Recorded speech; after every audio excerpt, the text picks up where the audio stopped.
again. This is the second part of your Year 11 mock preparation. This video is all about sections 2 to 5. Now, the crucial thing on this to remember, first of all, okay, is to select which question you want to do. You do not have to do them all. You either do 2 or 3, and then 4 or 5, not all 4. Okay, so that's really, really crucial. People have got that wrong in the past.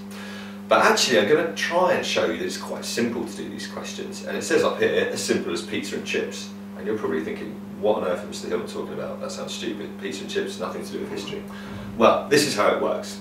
You're going to get a question about the history of medicine. And what you're going to have to do is explain, okay, an individual, a person, a time period in the wider contexts of medicine. And it's that word context that's really clear. Okay? Where people go wrong is they don't explain and evaluate the contribution of that person, they just describe what they did.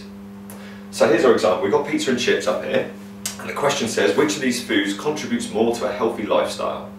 Okay, now the part 2a, you would say, right, I'm going to describe what the chips are. So you go, right, chips are made of potatoes, they're cooked in fats, they're delicious, some people cover them with salt, and you might have ketchup with them. So that's a description. That's really, really easy. What you need to do in the part B is much harder. You need to explain and evaluate in the context of medicine. So in this context, we've got a healthy lifestyle. So, use the same information, but just twist it a bit. So you're going to say, right, overall, I think pizza is more healthy than chips.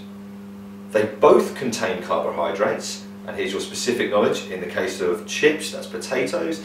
In the case of pizza, that's the bread. The pizza, on the other hand, has a tomato sauce. Tomatoes are rich in vitamins. The chips contain virtually no vitamins.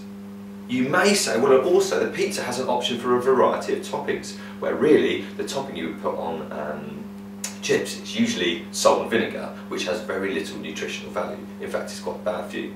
Therefore, overall, I think pizza is a more contributes more to a healthy lifestyle. Okay, so what we need to do then is take that slightly silly example and make it work for the history of medicine.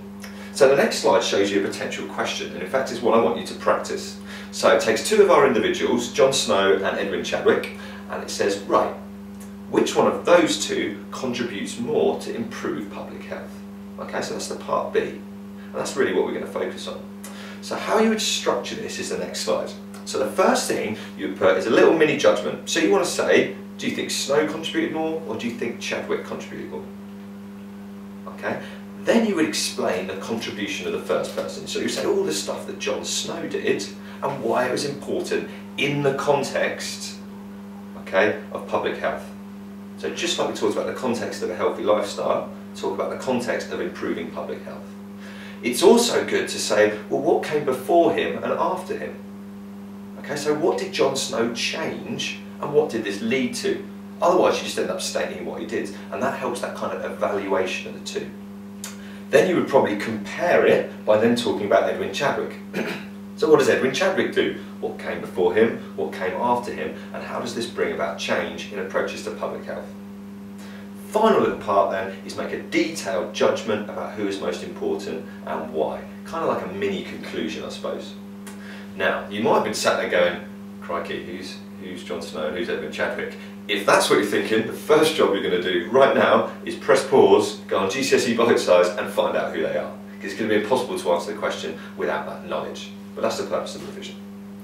So, what I want you to do is basically to go away and practice that question. So to help us do that, the next little slide is going to give you some guidance about the things we would look for. So you must have a really direct judgment at the question. So look at the wording of the question, okay, and use that as a way to target your judgment. Also, try and give 2 or 3 precise examples to support what you're saying. So really mention in detail what it is they do. Okay? You must, and I can't stress this enough, discuss their importance in the wider context of medicine. So again, that's what came before them and what changed after them. Okay? And at some point, try to compare the 2 directly. That means feature them in the same sentence. Okay? And that's going to help you have a genuine evaluation or comparison. Okay. So, first little practice, questions up there, that's one thing you could go away and have a go at. So you could press pause now and go and do that. If you think, oh, do you know what, I'd quite like to do a different question. Here's 2 more questions, because this question could be on a range of things. You could be comparing periods, you could be comparing factors, you could be comparing individuals, you could be comparing just specific events. Okay, so there's 2 more here, one about comparing Egypt and Greece with the Middle Ages, and one about comparing government and individuals.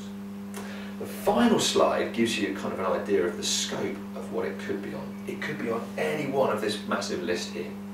Alright, so in terms of your revision, you've got 2 things to do there. 3 potential practice questions you could have a go at, but also making sure you're aware of the role that all of that big list, so war, chance, religion, all those factors, okay, had in medicine developing. And by that I mean having some specific examples. For disease and infection, a really good one is penicillin, because it involves lots of those factors. So making sure you revise that is really important. Okay? That's about it. All you've got to do then is practice those questions and you should be absolutely perfect, ready for your mock exam. Good luck.